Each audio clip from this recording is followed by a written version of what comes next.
in order. It's 12:03. Approval of the agenda. You've got it in front of you. Deb, it's motion to approve the agenda. Yeah. So moved. Okay. Those second. Are okay. Oh, hi, Shelley. Let's see. September minutes. September minutes are in the packet. I read through those. I thought looked really good. Does anybody have any changes to those? If not, I need a motion, please. I don't, and I move to approve. Okay. Shelley? I second. Great. Are we going to do public comment? Oh, I'm sorry. Yeah, I skipped that over. Yeah. Is there anybody here for public comment today? Okay. Seeing or hearing none. Then we'll go to the CFO report. Sam, it's all yours. Thanks, Mac. Through the chair. So for the overview, August inpatient gross revenues were flat month over month, and outpatient revenues, gross revenues were really strong. They were up about $1 million from the prior month. On the expenditure side, operating costs increased from the prior month by about $1.4 million. We'll get into that in a little more detail in the income statement section. The net operating income for August, with all of that considered, was $41,000, so just about break even for the month. The results did include about $100,000 of direct startup and operating costs related to home health and crisis services. Obviously, we are not billing for those services yet, so that's a drag on the bottom line. Additionally, August was the first complete month in which we had Wildflower Court staff on in a central services role. So that represents an additional cost that we weren't easily able to pull out. So those costs will be in there as central services going forward. Moving on to the income statement, August inpatient revenues were flat month over month. There was a slight variations with revenues and volumes on MHU versus Rainforest Recovery. MHU, as we know, had a provider shortage in August, and the census on MHU was down, whereas RRC, the census was up, but more or less those washed each other out. August outpatient revenues were really strong across the board. We had particularly good volumes in the emergency room with all of our therapy departments, our imaging department, and surgeries and OR. From a gross revenue standpoint, $21.6 million, that was Bartlett's best month ever. Contractual and bad debt write-offs were 43.2% of gross revenues for the month, and that's better than the 12-month average of 47.2%. I will say we have been trending in the right direction. The last 6 months, our contractual rates have been better than the previous 6 months, so we're seeing some positives there. Again, bad debt expenses similar to last month were abnormally high at 5.7%. And I really, now that October is the month where that first out self-pay with TruBridge is starting to get reconciled, so that will clear itself up, but it's still snarling up a little bit of the month-to-month comparisons. Net operating revenues were $12.3 million for the month, and that was above the 12-month rolling average of $10 million. So again, a really strong month from a revenue perspective. Total salaries and benefits were $7.75 million, and that was a little bit above the 12-month rolling average of $7.5 million. Salaries for employees have been up the past several months. Again, like we talked about earlier, August was the first full month of integrating Wildflower Court employees into our central services role, so that was part of that impact. You know, in July, we also had 1% wage increases across the board, as well as 7% increases to our the employer contribution to our health plans. So that's a little bit of why we're seeing these higher salaries costs the last couple of months. And additionally in August, with the higher volumes, you're staffing up a little bit. We saw some increases in staffing costs on med-surg, CCU, and the OB units. Contractual labor costs increased $45,000 month over month. Biggest utilizers there are the OR and diagnostic radiology. And we'll talk about this again in a little bit, but as we come into these fall, winter months, September, October, November, when we see volumes fall off, we'll have to try to control these contractual labor costs, hopefully staff down a little bit, removing some of these travelers from our cost structure. I think that's going to be vitally important. So getting into the other operating expenditures, we talked about how they were up about $1.4 million. And we'll talk a little bit about why that was. Materials and supplies were significantly elevated by several $100,000. A big part of that is really just drugs and pharmacy costs. So, in talking with the director of pharmacy, the point that he made, and it's true for August, is that every time you issue a dose of these $100,000 drugs, which we did in August, and they're mostly cancer drugs, that's going to be an additional cost to the bottom line as we remove those drugs from inventory. But there should be an offsetting revenue that comes in, and we see that with the pharmacy department. You'll see that revenues were also up for that. So costs were up related to drug and pharmacy. The other big material and supply cost was in the OR, and that was buying tools and equipment in preparation of having Dr. Wolber, who is coming in at JBJC, making sure that he has all the equipment that he expects within our OR to be able to perform surgeries to the level that he expects in the community. So there's a little bit of, and we see those as more one-time costs to be able to prepare for his arrival. So the impact of the drugs and the supply and the cost for the OR was about $450,000. Rentals and leases expenses, there was a one-time balloon payment on our Omnicell equipment that came due in August. That was $209,000. That balloon payment's the final payment. It's one time. We don't expect that to be a recurring cost going forward. And the last thing in that, and this was noticed after we published the packet, was that there were some ED software costs that should have been capitalized. EMR upgrade costs in the ED that should have been capitalized that went into operations, and there were about $120,000 of invoices there. So those are impacting the bottom line. Typically, if we had caught those wouldn't be included in your income statement, but they'd be capitalized instead. So those were some. How much was that again? $120,000 max. 120. Thank you. Mr. Chair, can I ask a couple of questions before I forget them? Yeah. On the pharmacy, particularly the cancer drugs, the high dollar drugs, are we seeing higher volumes or just higher prices or is it both? Good question. Through the chair, both. We're issuing more drugs, and cancer drugs have gone up in price. I think pharmaceuticals in general. Mr. Chair, could I ask a question? Can I ask my second question? Sure. The second question with regard to that balloon payment, do we have an ongoing operating, like a maintenance agreement or an operating agreement that going forward on this as well?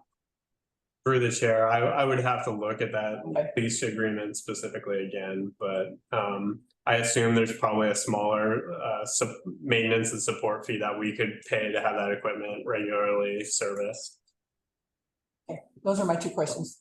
Thank you. And I heard, yep, go ahead. Okay, on the drugs also, I realize that under EMTALA and perhaps other laws that when we have somebody in our care, we're required to do what we can for them to the extent we can, unless we can refer them elsewhere or whatever. But when a small facility cannot just casually take responsibility for $100,000 drug dosages is what, I don't know if this is one infusion or what, but what kind of, are these all people that have no coverage through Medicaid, Medicare, or is there, if they're indigent, are we trying to connect them with some kind of care that might be retroactive to the date we first started serving them, or what are we doing? Because that could be, that could wipe us out. Through the chair, I think, and I haven't looked at these specific accounts, but I believe we're getting reimbursed for so it's a cost you have to recognize on your balance sheet, the additional cost, like when you take something out of inventory and use it, you expense it, but there's a revenue coming in that's associated with that. Okay, it's helpful to know. Yeah, so we're not giving it away, but Sam, why don't you get through the rest of the Bartlett piece of this? But before we go on to Wildflower Court, let's pause there, and because I've got some questions for you on the Bartlett side. sounds good.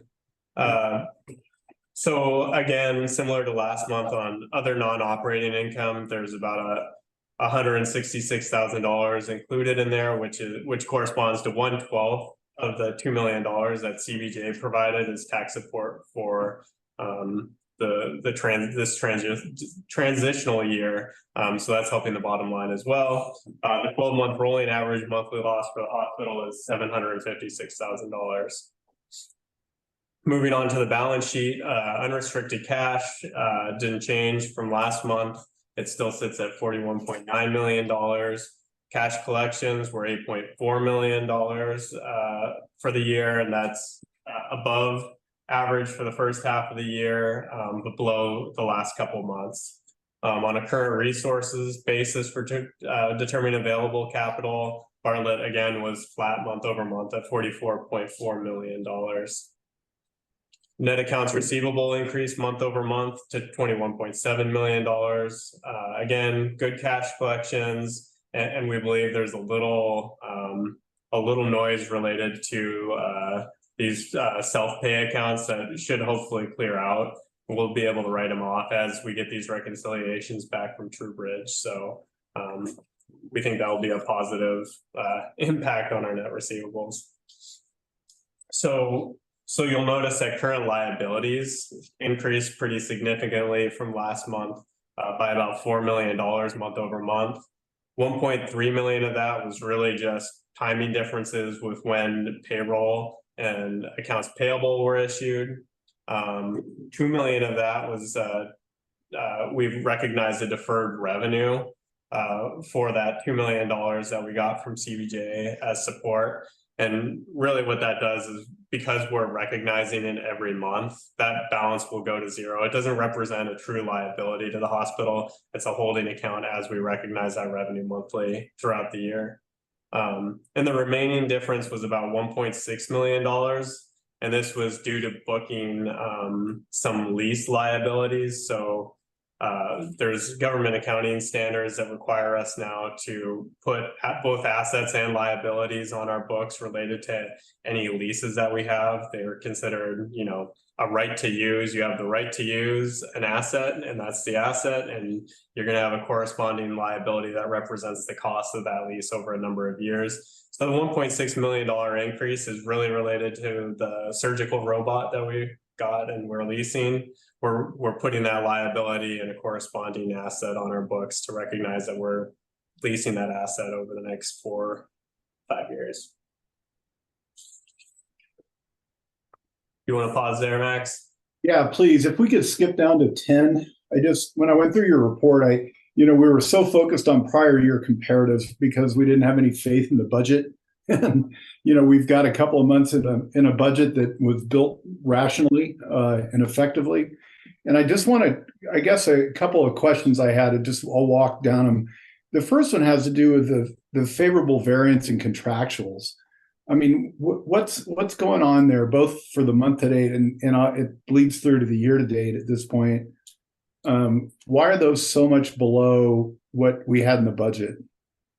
Through the share. So you'll also notice that inpatient revenues there's a negative variance there. I think one of the the big overarching themes that you're going to see in the budget actuals going forward is first and foremost crisis, right? We back in February or March, I think we assumed come the new fiscal year, we would be having at least some sort of services. We didn't know how much. We budgeted for a full year of what pro forma, what we thought it would cost to staff the facility, and a full year of revenues related to the facility. Obviously, we have some level of staffing in the facility, not a lot.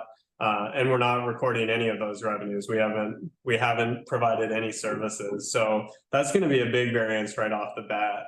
Another variance is going to be our mental health unit, right? If you remember during the budget process back in March, we were actually at approaching a census of 9 on the unit, and we thought Right. that was going to be a sustainable, and by all accounts, I think we'll get there eventually, but we haven't yet.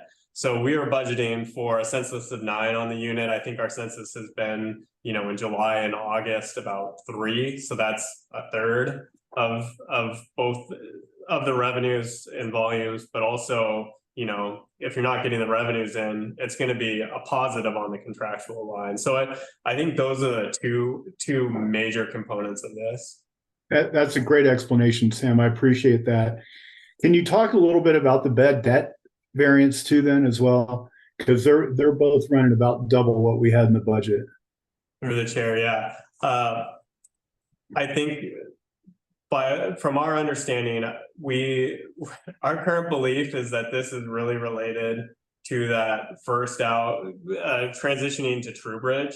Our self-pay accounts, our AR that's in Meditech and is getting pulled into our reserve and bad debt model, just keeps going up exponentially month over month as we are unable to all of these accounts are with TrueBridge and we're not able to reconcile them and write them off. So our reserve modeling is looking at this big AR balance, and it's recording a lot of bad debt for it. And it keeps growing. So, I think that truly is the biggest factor. $1 million is about twice what we budgeted, but also double what we saw over the course of the previous last year. So it really is coming down to some noise created by our inability for now to reconcile those self-pay accounts. But again, in October, I think we get our first batch from TrueBridge back. We'll be able to write those accounts off and reconcile, and going forward that will happen on a monthly basis. So we think it goes back to normal, I guess, is the short explanation. Great. Thank you very much. And it's also important to understand that those percentages are a little bit, they're non-cash, right? They're book adjustments, but they're not necessarily cash adjustments. So moving down the page, the variances between salaries and wages and contract labor that kind of offset, that's just what you would think they are, given the fact that they're moving different directions, right? We just have more contract labor and less salary and wages. Through the chair, that's correct. Back when we built the budget again in March, and still to today, we're trying as much as possible to bring on employees and phase out the use of contract labor, obviously because it's more expensive. The labor market is incredibly tight, and in a lot of instances, some of these specialties, whether it's behavioral health and the OR, diagnostic radiology, they're very difficult to find full-time employees. So we still are somewhat reliant on travelers in those instances. We also utilize travelers again during the summer, during our busiest months. So I think it's right to say contractual labor is probably higher during the summer months, and then hopefully as we move into the fall, we'll start phasing some of it out again. Yeah, great. Thank you. A little bit further down, I guess your explanation that you had on your variance to prior year actual kind of explains the maintenance and repairs in the materials and supplies lines. I just want to confirm that same explanation, we're just now dealing with budget instead of prior year, right? Thanks, Max. Yeah, that is correct. Okay. So why didn't we capitalize? You know, we had this conversation with the one-time costs that we're going to, you know, have some value, you know, the legal fees and so forth when we were buying Wildflower Court. Why not with the new surgeon? I mean, if we've incurred some substantial costs, why not capitalize those and amortize them over a period of time? Through the chair, that is a reasonable question. I'll have to go back and look at. Obviously, they have to meet capitalization thresholds, which is Yeah. for several years, and I would say they're almost certainly over a dollar threshold. But we can go back and take a look at that. Yeah, just put that on the to-do list. It's not a huge thing, but if we've got a new service line and we've geared up our inventory to deal with that, and it's going to be relatively stable after we gear it up, it seems like you throw it in inventory and you know, call it good. And the last variance is small, but it just to help me understand, why would we have a variance on the depreciation amortization line from budget? Through the chair, I haven't looked at that specifically off the top of my head. So, right, how we come up with the budgeted amount is really through the accounting system with all of the assets there. You know, we run some reports that tell us what our expected depreciation would be for the following year based on the depreciation schedules. The fact that it's less than we budgeted makes me think that maybe we retired assets or something like that. I would have to look into that a little deeper, Max. Is it Wildflower Court by any chance? I mean, is it just the addition? Oh wait, is it positive? It's a positive variance, isn't it? Yeah, Positive variance, yeah. Okay, and you know, those are you know, C or D on the to-do list, right? I mean, that's not important, but you know, maybe looking at the capitalization thing would be so. But nevertheless, it's good to see our head above water for the month, and especially compared against budget. I mean, we're you know, would you kind of characterize that for us, Sam? I think it bears some note that we're running close to $1 million ahead of budget for the current year, and we're ahead of budget for the year to date, right? Yeah, I mean, especially on the revenue side, gross revenues, you know, and to narrow that down even further, our outpatient gross revenues have been above what we forecasted. So, you know, surgeries, I think surgery OR is a really big part of that, but also imaging and pharmacy, obviously. So our outpatient revenues have kind of been outpacing what we expected initially. Our salaries expenditures we've had a positive variance there. You know, a little bit of a negative variance on other operating expenditures, but again, some of that is, you know, balloon payments, one-time costs in the OR, increased pricing of cancer drugs. For us to buy, I should say, but so far I'd say we're doing about or a little bit better than what we budgeted in March. But you know, and I'll conclude by saying this too is, you know, we have to be cautious going into the fall months and Sure, yeah, see what comes there. Yeah, absolutely. But nevertheless, there's a lot of hard work that's gone into getting to the numbers that we've got, and I, for one, appreciate it. I know all the board does. So it's good to see some, you know, there's work to be done, but it's good to see some positive trends. So does anybody else have any questions at this point? Otherwise, he'll just keep going to Wildflower. I don't have any more right now. Through the chair, I think Shelley asked, is mental health census down due to the staffing or decreased patients? Shelley, we're looking through the chair, we're looking back at August. And so August, the census would have really been down due to staffing issues, provider shortages.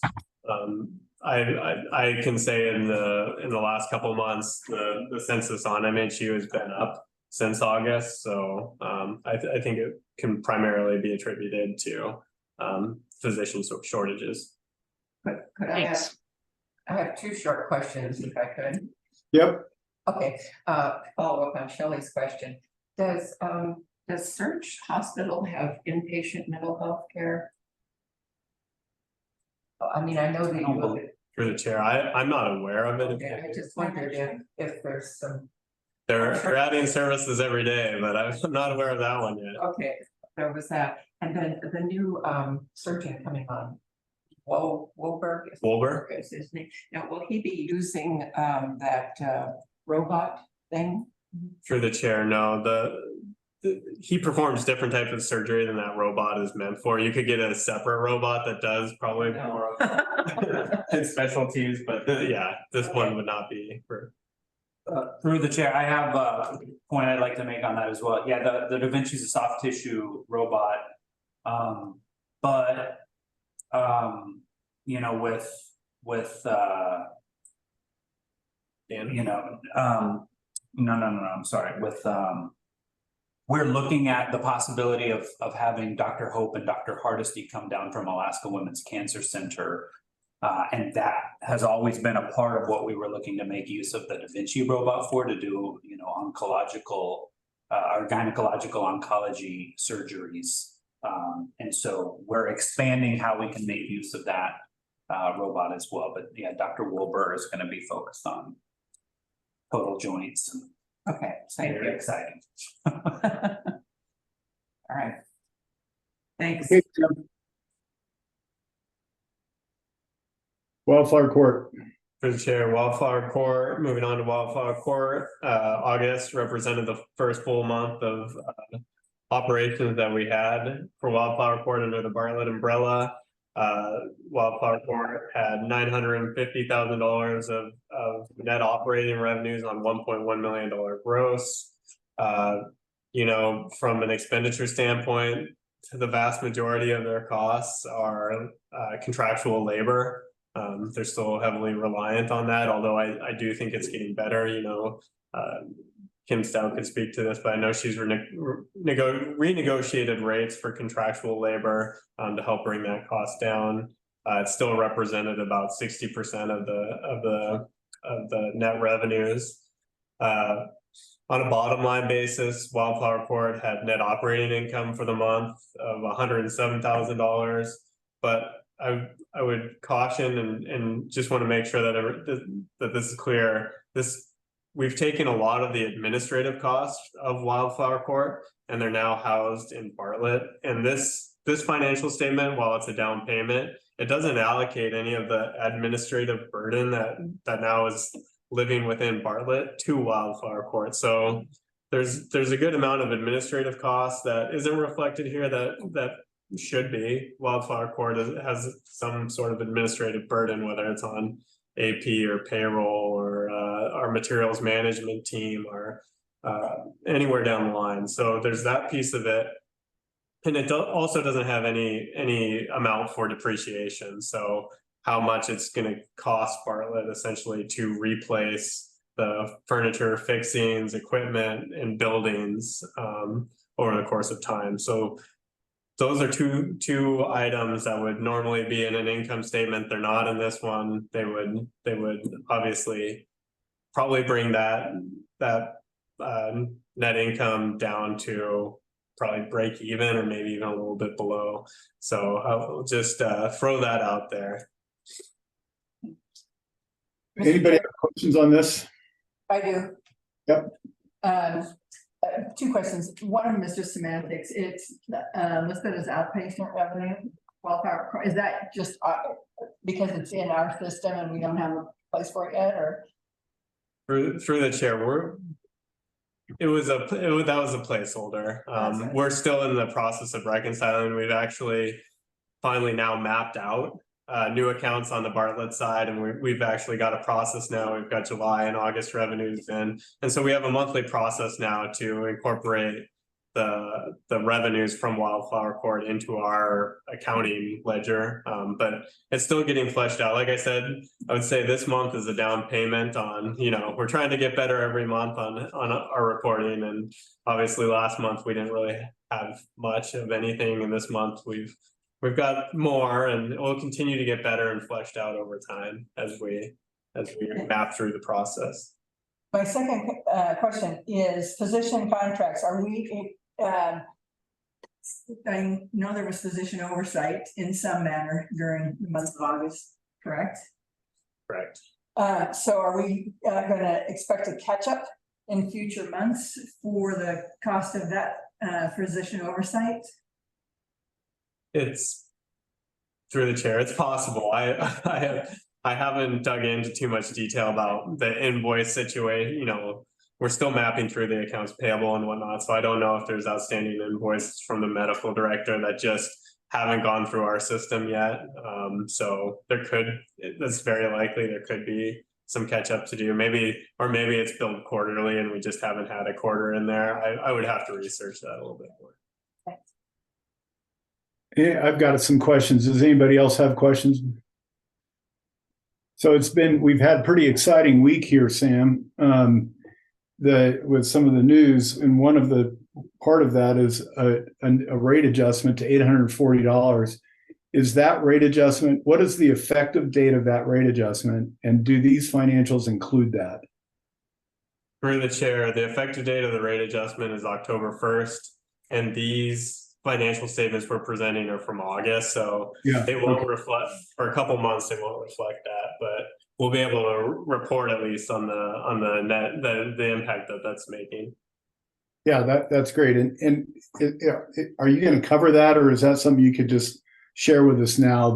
Kind of your pro forma impact of the new rate on what it means for revenue for Wildflower. Through the chair, yeah, it's the next agenda item, but I'm happy to I'm knock it off the sorry. list right now if you. No. That's let's hold it if it's on the agenda. I'm moved down here. You think okay, gotcha. Okay, gotcha. Okay, so the billing. So let's talk about the billing though for Wildflower Court.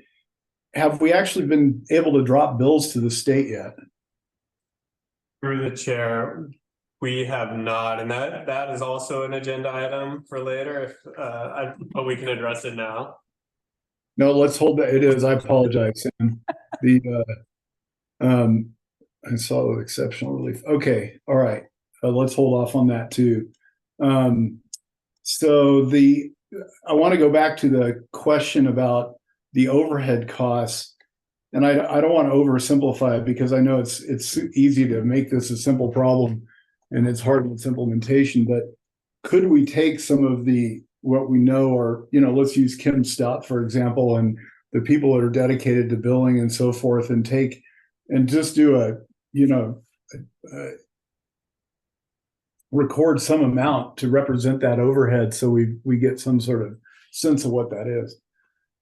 Through the chair, yeah, I've thought a little bit about this, and I think one of the mechanisms we could do is to look at past financial statements. So for nonprofits, they generally break out the administrative cost, right, of the organization. We could look back at historical administrative costs of the organization divided by 12 and put in some sort of monthly amount and factor in obviously that some of the administration is now a direct cost. So Kim Stout, for example, to Wildflower Court, that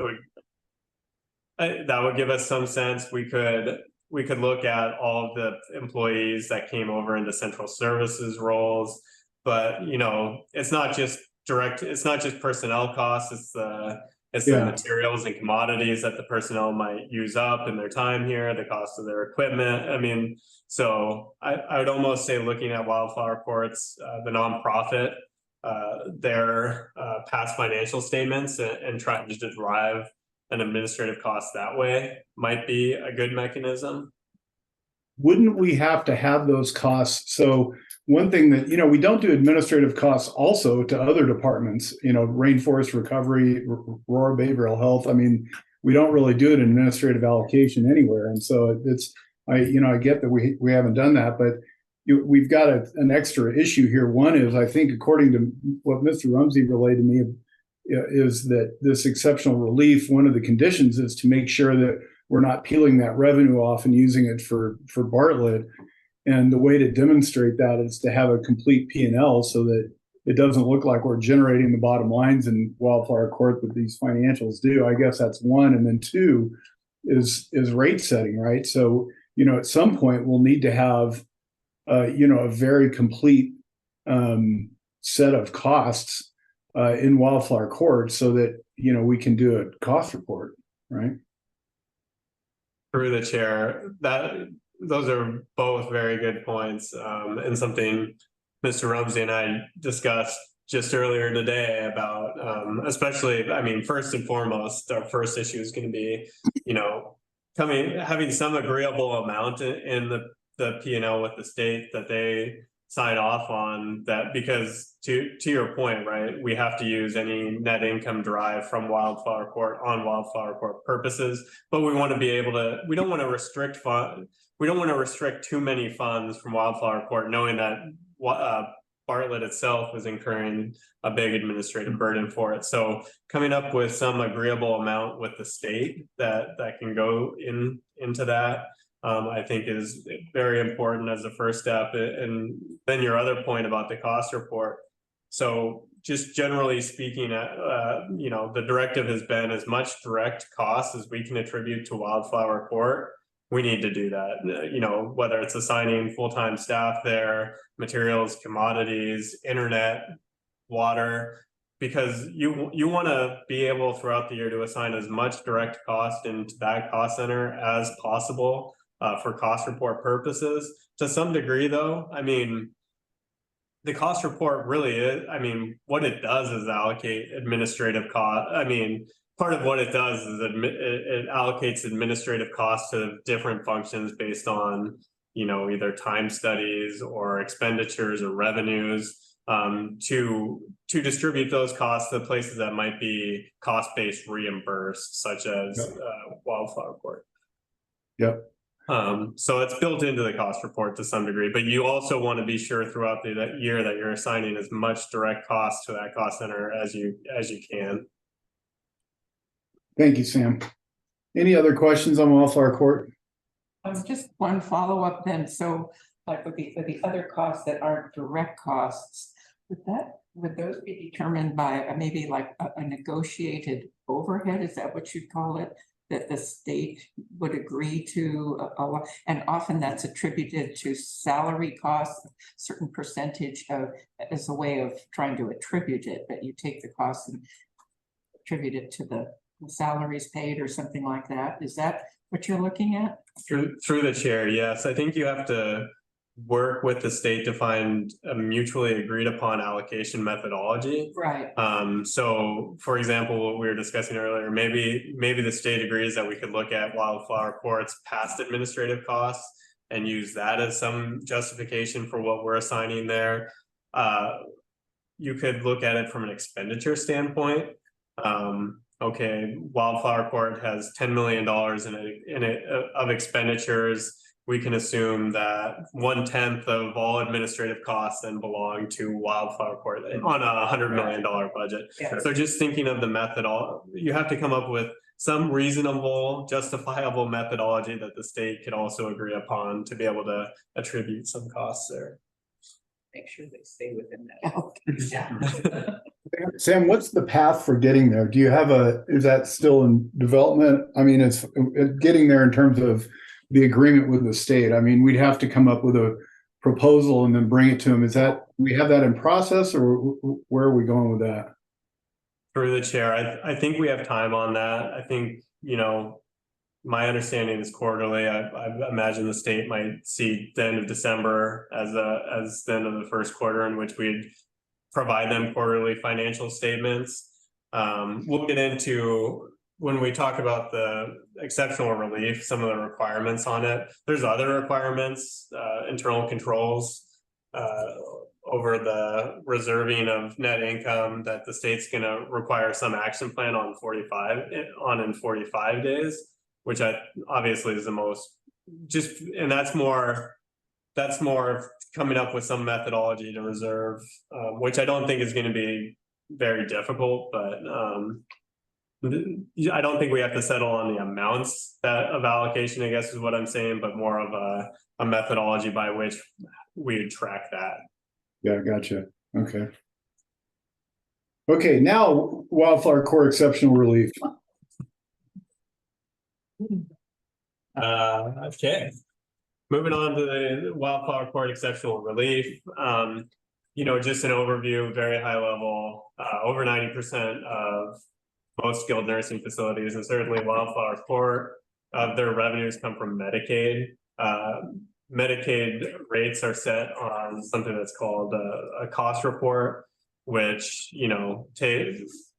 takes all the allowable reimbursable costs from a facility and sets some sort of daily rate based on those costs. That methodology, the state's methodology on the cost report doesn't necessarily mean that you're going to be reimbursed fairly to provide the quality patient care efficiently and economically. In such instances where you don't believe that the state's set daily rate based on those cost reports will allow you to provide that quality patient care in a sustainable way, you can file what's called a request for exceptional relief. And that's what Bartlett did on June 7th. And we did that really based on the past financial information that we had received from Wildflower Court. Obviously, by the time we acquired Wildflower Court, that entity was insolvent. Their cash balances had declined by $1 million over the course of the year. We didn't believe that the rate that they were getting from the state was sustainable. So what we did is we filed this request for exceptional relief. We asked for the state weighted average for swing beds, which is a skilled nursing bed. On October 17th, we got word back from the state that our request was granted. They gave us $820 a day, which is now that when we applied in 2022, the weighted average was 814. It bumped up to 820 in 2023. So they granted the exceptional relief starting October 1st for $820 a day. So that's over a $200 difference in a daily rate. That $200 difference in daily rate from the time period of October through June 30. Assuming we have a census of 54 in the facility and that 90% of them are Medicaid beds, that could result in about $2.9 million of additional reimbursed real cash dollars that the facility would get over that time period. So, it was a really big win for the facility. It will allow them room to breathe, allow them to transition into Bartlett, to make whatever capital provide the capital that we need to do things like, I think we're putting in new fire panels. So it will really allow that facility to flourish over the next year. Along with the exceptional relief came a few requirements. The first and foremost, as we discussed earlier, was the 45 days. We have to send into the Office of Rate Review internal policies and procedures on how we would collect and track any additional revenues that the facility received. Also, we would have to provide quarterly census reports broken out by payer source. Quarterly facility prepared balance sheet and income statement. We'd have to provide to the Office of Rate Review a number of patient days that were retained at Bartlett because we were unable to move them out to a lower level of care that they might need to receive. And then staffing updates, quarterly staffing updates. What initiatives do we have going on? What is our contractual labor? Are we hiring full-time employees? That sort of thing. So again, those other reports would be due quarterly. And so again, the time period for this exceptional relief is October 1st through the end of June. At the end of June, assuming that we would I wouldn't say but we'd need exceptional relief still going forward. We could apply for exceptional relief again for the fiscal year 2025.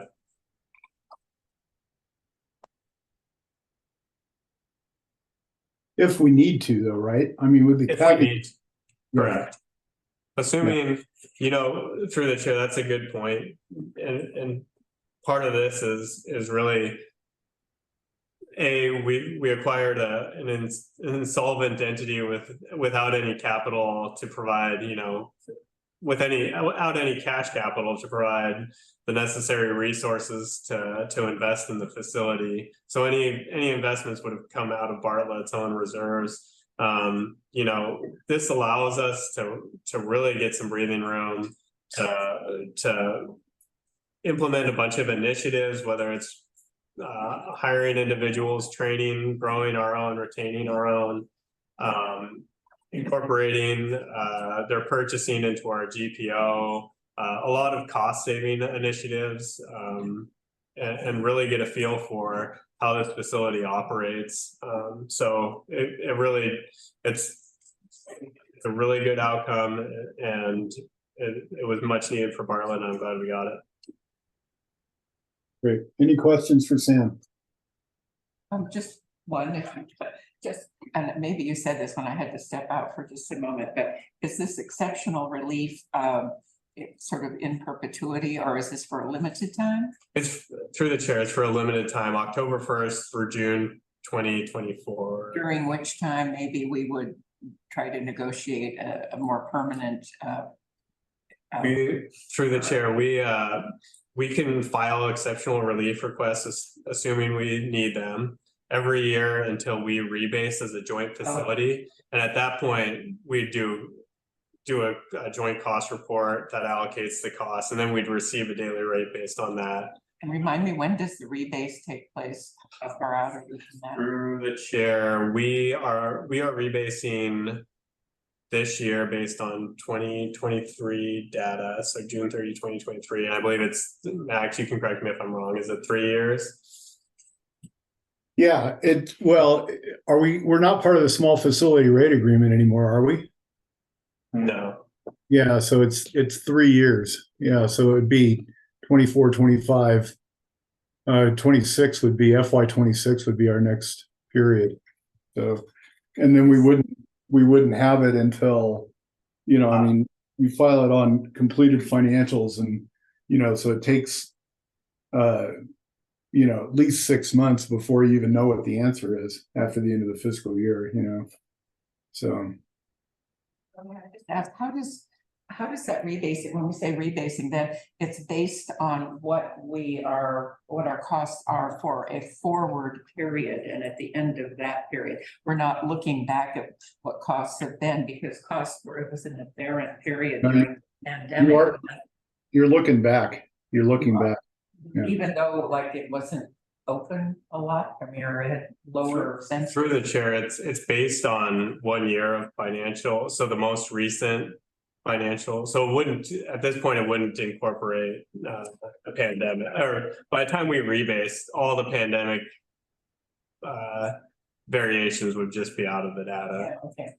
Yeah, okay. Actually, Sam, this conversation just brings to mind that at one point in the spring, when we were talking about Wildflower Court and the rate setting and that kind of thing, weren't we going to see if the state would allow us to rebase early, like at the 2024? Through the chair, I know we asked the question, and I'll have to go back. I know that the state wasn't going to let us rebase this year, but it could have been 2025. 2 years as a full entity would give us a good in terms of, you wouldn't want to rebase this year, because a lot of what we're doing is just trying to transition and figure out what it looks like as a joint organization. So probably another year out. That's a good point. Well, if you wouldn't mind following up on that, because if we could rebase 25, then And then the other question that came up, so if this exceptional relief is good through 6/30/24, do we have to wait till after to make the assessment about whether we need to reapply? Because we could have another period of months before they approve that, right? Through Or the could- chair, that's a good question. I would say no. You know, we filed our exceptional relief request at Bartlett in June. And we hadn't even, I mean, we knew we were going to acquire the facility, but we hadn't acquired it yet. So to your point, in the spring would probably be a good time to do that, to allow for the state to take a couple months to come up with a decision. Got it. Okay, thank you. All right, let's go on to the billing status update for hospice and home care and Wildflower Court. Through the chair, I believe Nathan Overson is online, and I have asked him to give us a little update here. Nate? Hello, everybody. As Sam mentioned, I'm Nathan Overson, and I wanted to start out a little bit because I've heard in some of the board meetings discussions about the difference between licensing, certification, accreditation, deemed status, a lot of these terms thrown around. So I just wanted to lay a little bit of groundwork to let everyone know that that typically what happens when you open up a new service line is you have 3 surveys. You've got 2 state surveys that come in for licensing. They're going to do the provisional license, and then they do the full license. And that is with their health facilities licensing and certification hat on. The third certification or the third survey is a certification survey. So what this does is allows us to actually bill for the services that that we're delivering. So far for home health and hospice, we have the provisional license, which gives us the ability to see and treat patients for both home health and hospice. And we are looking at getting a full license survey here in the next several weeks. This is a survey that the state can let us know when they're coming in. And they've told us for hospice that they're looking towards the end of October, beginning of November. For home health, probably another 4 weeks after that. One thing that we were able to do is work closely with the state and ask for them to do a certification survey at the same time. Now, the significance behind this is basically the state putting a contractor hat on for and in behalf of CMS. And so it's the same entity coming in to look at us, but doing it in 2 different ways. One with the state hat on, one with the federal hat on. And they had agreed to do both surveys at the same time. And again, I think this is the state accommodating us in a way that they recognize that we would like this done sooner than later, and their willingness to work with us. Otherwise, this would take probably another 3 to 6 months if we had to wait for either Joint Commission to come in and do that certification survey as our deemed status, or some other way. So in short, as soon as we get our certification survey and are able to finalize any kind of corrective actions that come from that, we should be able to receive the letter from CMS to be able to start billing. And so that's great news that's moving as quickly as it is. On the Wildflower Court side, what we did there is a change of ownership. So we actually don't need all 3 surveys. And right now, where we're at with that is that Noridian now has accepted the application and recommendation from the state to approve. They told us last week that they expected to have that certification CHOW application approved on the 13th. So that was last Friday. So we're a week behind from when they said that they would have the chow completed. But once that's done, then we can start dropping bills for Wildflower Court.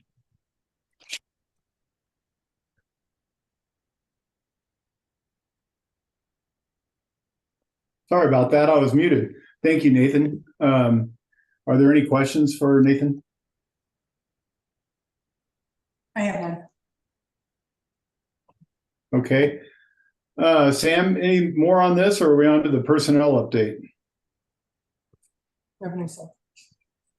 Through the chair, no more on this. Do you want to do the revenue cycle review status, or we can do this in any order? Yeah, let's do, I'm sorry, I skipped over. Let's do revenue cycle, please. Through the chair. So last month at the finance committee meeting, we had Guidehouse, who had worked for several months, present the findings of revenue cycle review at Bartlett.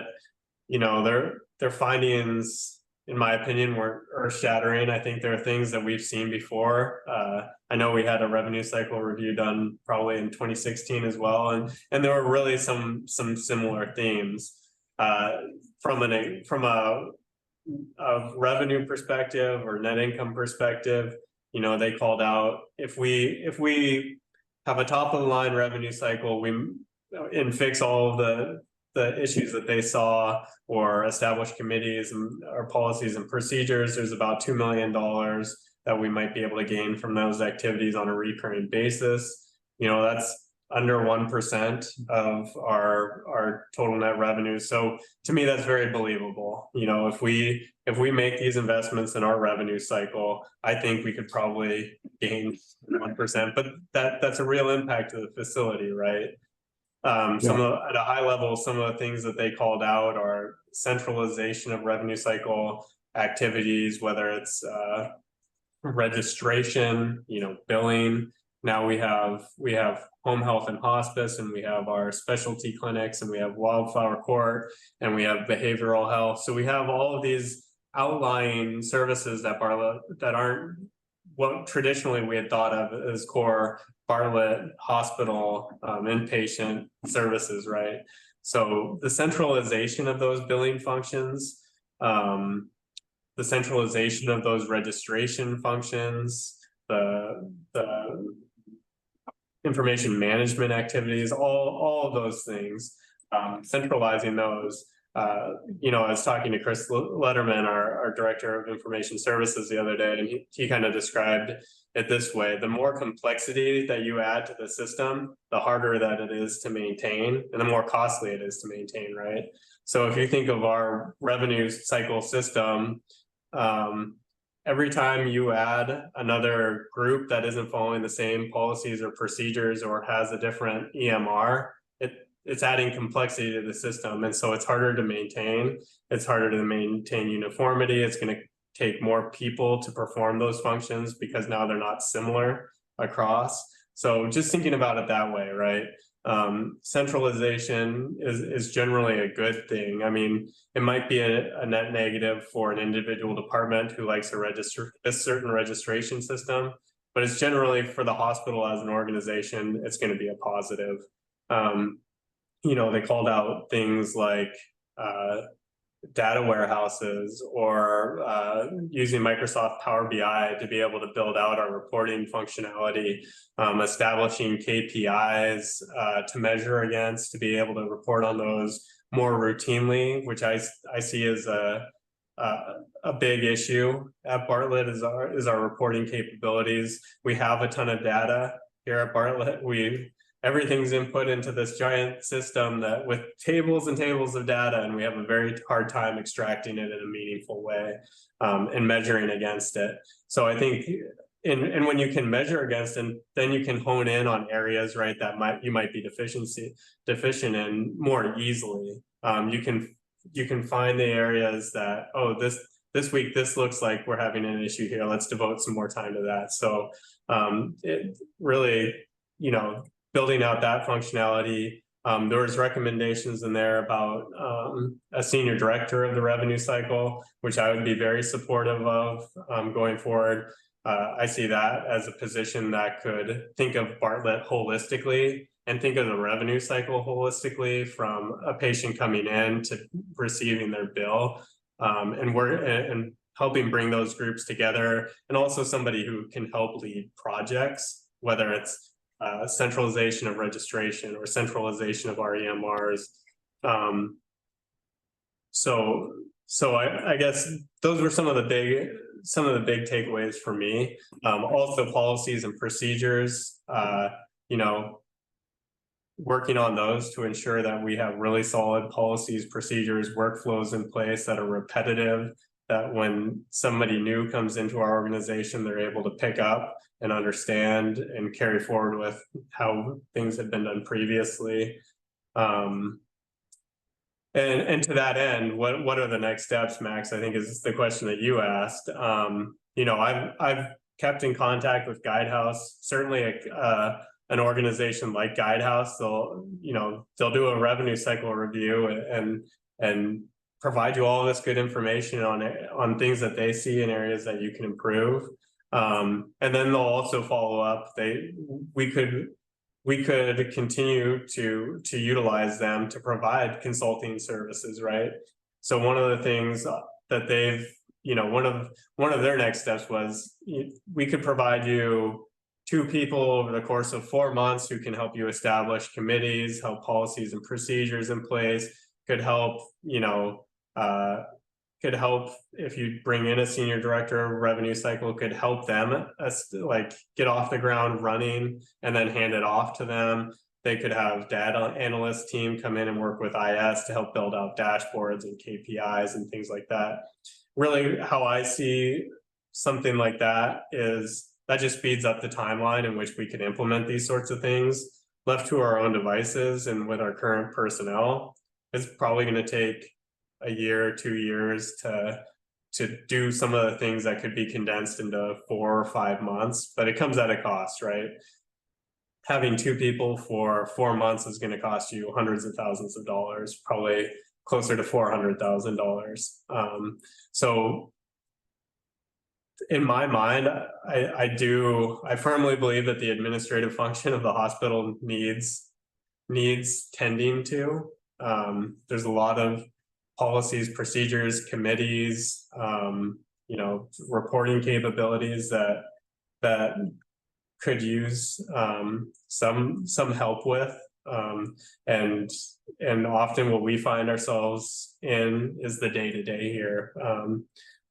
With our current staffing levels, we find ourselves knowing that there's, whether from an accounting perspective, whether it's a travel policy or a P card policy, we know it needs to be fixed. And I think Max used the term option B or it's B or C on the list. And it usually stays that way because A and B are constantly filled with new things. So, well, so where does that... Sam, I would just interject, and I appreciate your wisdom on that, and I agree with it completely.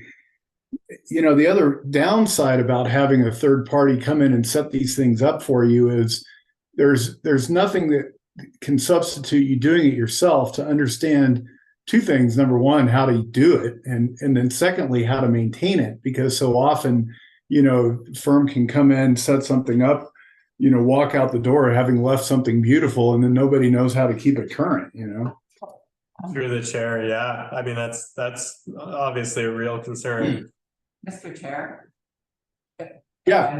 There might be a compromise there. It wouldn't be unheard of to bring in some skilled people who know what the steps are of consolidating and what you have to look at and so forth, but have them work with each of the lead staff in the different departments to ask questions and find out what their needs are, what they do now to get into the particulars, but then not expect those people to take their time away from their ongoing duties to put together an integrated system, which is not their skill set, but that information is gathered and then presented in a consolidated, integrated admin system. which is really necessary. Any big organization has usually common intake forms and that sort of thing, because there's always the same information is asked of people over and over. And having all of that together, that makes a lot of sense. And certainly billing mechanisms and personnel handling and so forth should all be commonplace. So yeah, kind of a balance. Through the chair, and I think that's a really good point. And to that end, you know, if you're gonna do something like this, to spend the money to bring in consulting help to consolidate that timeline, you want to be sure you have buy-in from Oh, yeah. directors, and you want to be sure that, you know, they know what the expectations are, and you can build some sort of enthusiasm around it where they're getting, you know, they're involved in it, they feel like they have a say in it and whatnot, because otherwise, Max, to your point, it wouldn't be successful, and it probably wouldn't be something that is a lasting impact. Yeah. So Sam, what's the path forward that you see? I mean, with respect to these items, is it a prioritization thing, or is it trying to fill out our own staffing? I mean, what do you see? Through the chair, I mean, I think you can do any level of activity in the revenue cycle specifically. I you know, if I were continuing at the hospital, I would be pursuing the senior director of the revenue cycle. You know, I think we have people internally that would actually be really good at it. I would pursue that. It would give the hospital additional resources to engage in some of these kind of transformational activities and to manage them, because these aren't, I mean, what we're talking about aren't small lifts. It sounds nice, the concept of centralization, but over the course of years, we've got a little more decentralized, and it's harder once you get to that place, it's harder to bring it back in than if you were to establish it initially.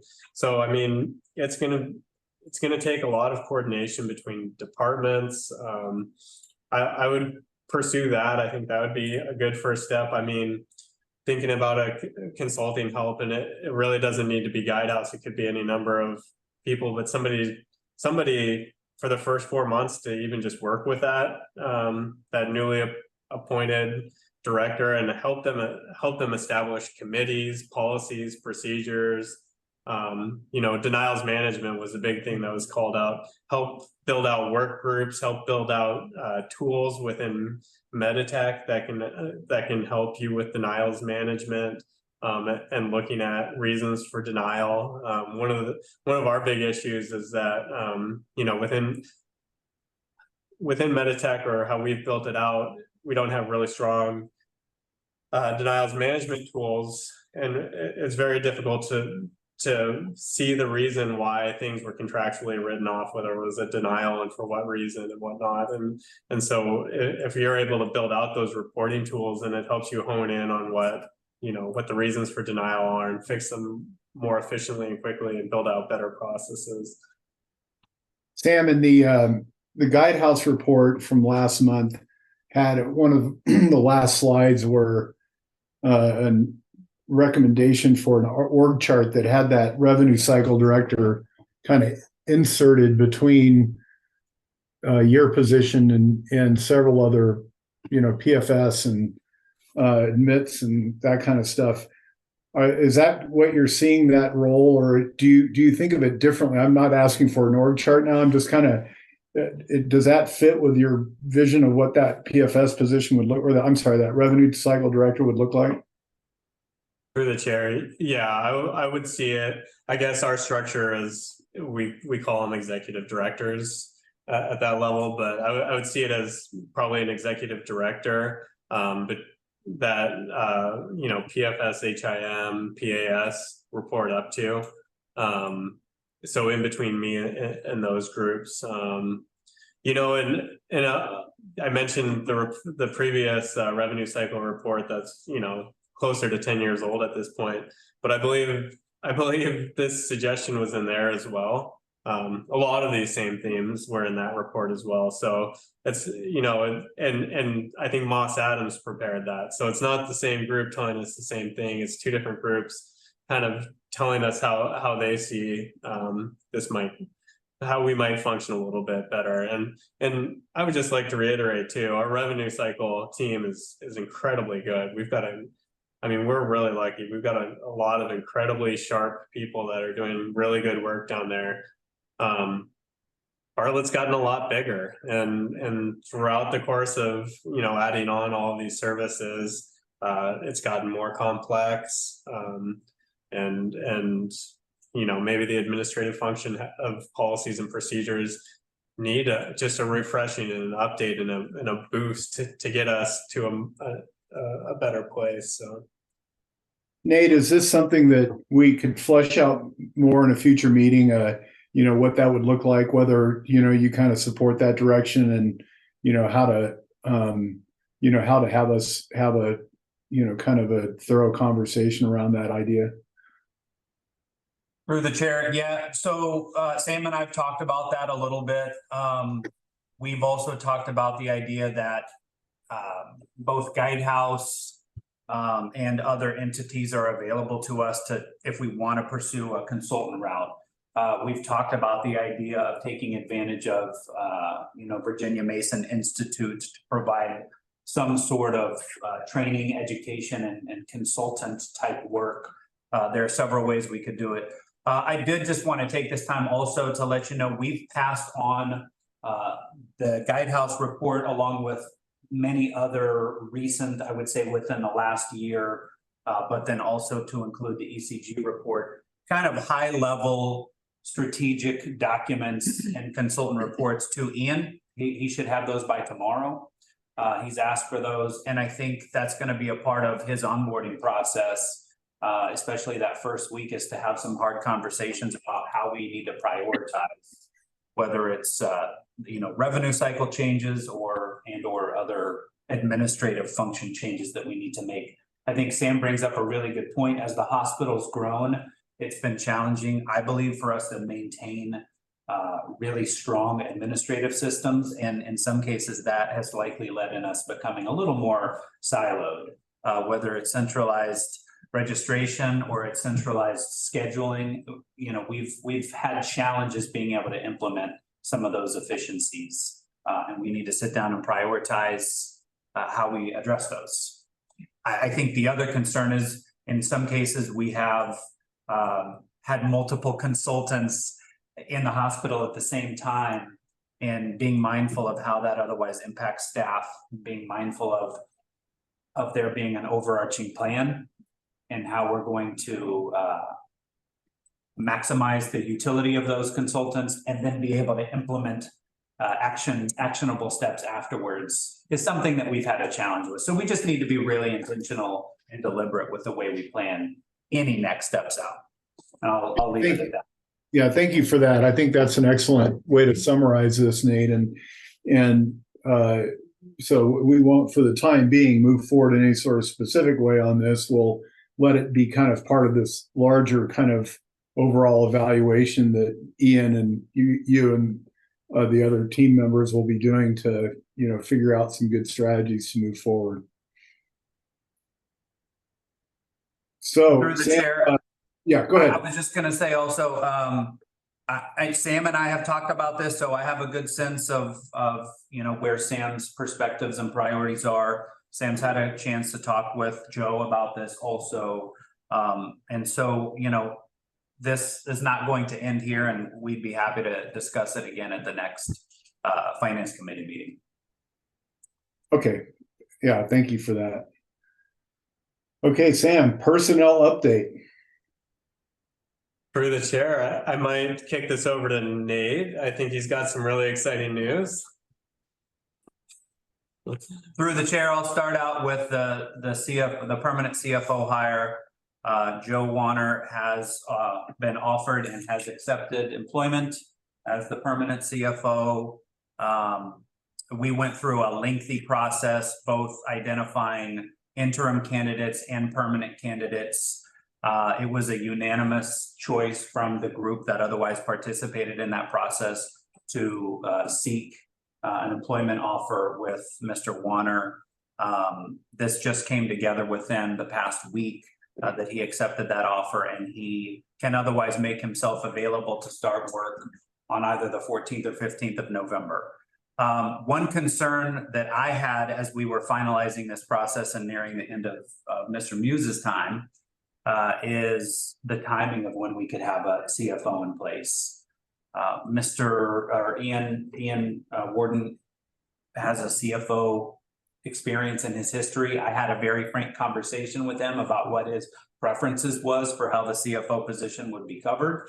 And an extended gap, I think, would have been problematic.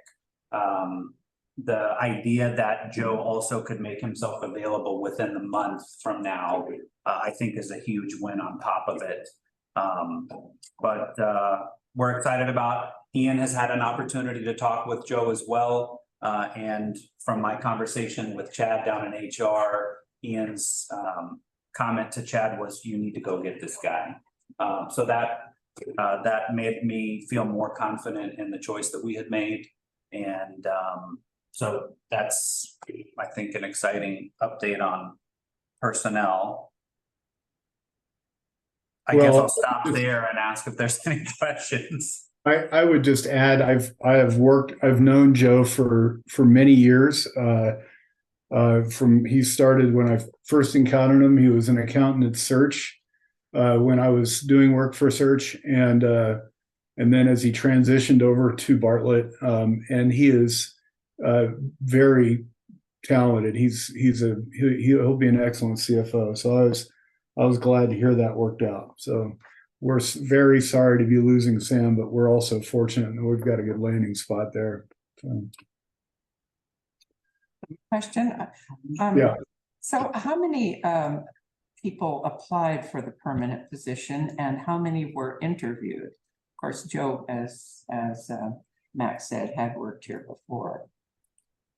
For the chair and Gail, if you know this answer better than I do. So we took two different approaches because we didn't know exactly how this was going to go. We looked both for an interim candidate and a permanent candidate in case we didn't find any permanent person or somebody couldn't start for a long period of time. So we interviewed I believe two interim candidates. And we interviewed two permanent candidates, although there were several other applicants that didn't meet the interview threshold. But through the chair, there were two other permanent candidates that did not meet criteria for experience and qualifications. So the two candidates that we did interview met qualifications. Okay. Okay. Any other questions? If not, I've got one. Sam, we had talked about possibly you staying around a little longer. Is that in the cards or no? Good to hear. I'm always available for a phone call. I'll always pick up a call from Bartlett. I'm going to the city. I'm taking a week off and then I'm going to be back at the city. Obviously Bartlett is a city-owned operation, and I'm sure they'll be amenable for me consulting. But yeah, I think I'm ready for a week off and to transition. But again, don't hesitate to call. I've really appreciated, and this has been a wonderful experience for me. And with where I am in my life, I'm sorry I couldn't go longer, but I really enjoyed working with everyone here, with the board.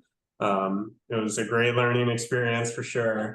And I will always be an advocate for Bartlett, and I will always pick up the phone. In fact, Nate has asked me already if he can call me several times next week. So Yeah. I said yeah. Yeah, you might be changing your cell phone number by next week too. I'll find them. Yeah, I will find Well, Sam, I just want to say that you came in at a very challenging time, and the whole time you've been here, it's been challenging. And then you throw on top of that Wildflower Court, hospice and home care of Juneau. You and working with Jennifer, who was with us for some time, you just did remarkable amount of work in a very short period of time to get the finance house in order and be able to produce reliable financial reports, and also the additional information that you've been giving us. The budget tool that you had was completely ground up. I mean, you had nothing to go on, and built a tool that is excellent and something Joe will be able to leverage next year. And so we are forever in your debt, and appreciate your energy and time at Bartlett. Appreciate that. Perhaps I would just like to add to that. I mean, I've been on the board now since 2015, and you, Sam, are without question the best. And I mean, in terms of competence and ease to work with, and just overall performance. The best CFO that has been at Bartlett in my time here. I'm glad you're not going far, but I'm sorry that we're losing you. And what are you doing at the city? I'm actually taking a little career step back, and I'm going to be the accounting manager there. So, but I think it will fit very nicely in with where I am with my family life, with a 5-year-old and a 2-year-old, and kindergarten starting up. Yeah. Good. All right. Well, good luck to you. Thank you very much. I'm not exactly sure who Brunis is, but you were getting a heart from Brunis online. She's our senior accountant. By the way, she is doing remarkable work. She's really taken on a lot of work during this audit process, and I couldn't thank her enough. You all are lucky to have her here. So, and not just because she gave me a heart. Thank you, Bruce.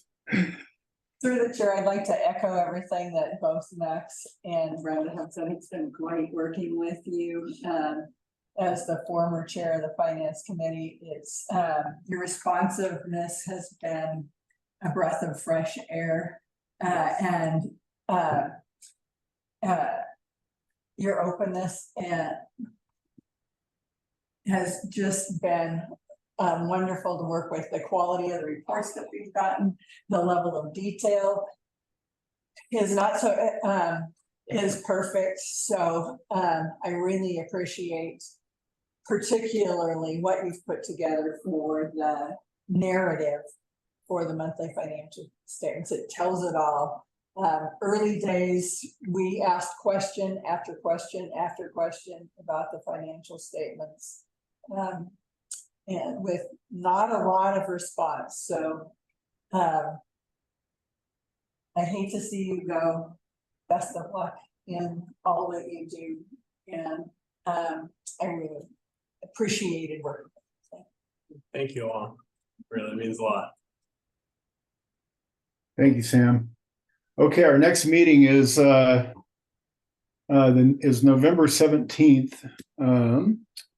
And does that still work with Shelley? And I forgot, Shelley, I just want to say Shelley was going to bring cookies today, Sam, except she got COVID or something, so she couldn't. Bummer. Yeah, right. So I'm sure she's as bummed as any of us. So let's see. So we've got November 17th at noon. Does that work on everybody's schedule?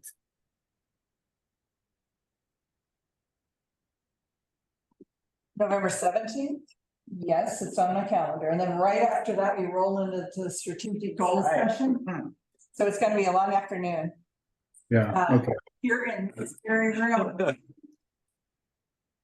I don't have that on. So that starts when the other one ends. 1:30, yep. This one is scheduled to end at 1. And 1:30 is when the strategic goals session starts. According to my calendar, and I hope it's right. Somebody better correct me. That's the intent. Half an hour break and right into it. Okay, thank you very much. With that, we are adjourned. Matt, Yeah.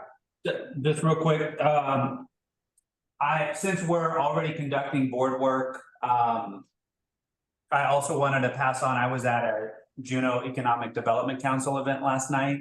And I'm not sure if this was made public yet or not, but it looks like Wade Bryson will be our liaison, our assembly Oh, liaison for interesting. the hospital. So I just, since we're already conducting business, I figured I would pass that information on. I got a chance to talk to him and he let me know, so.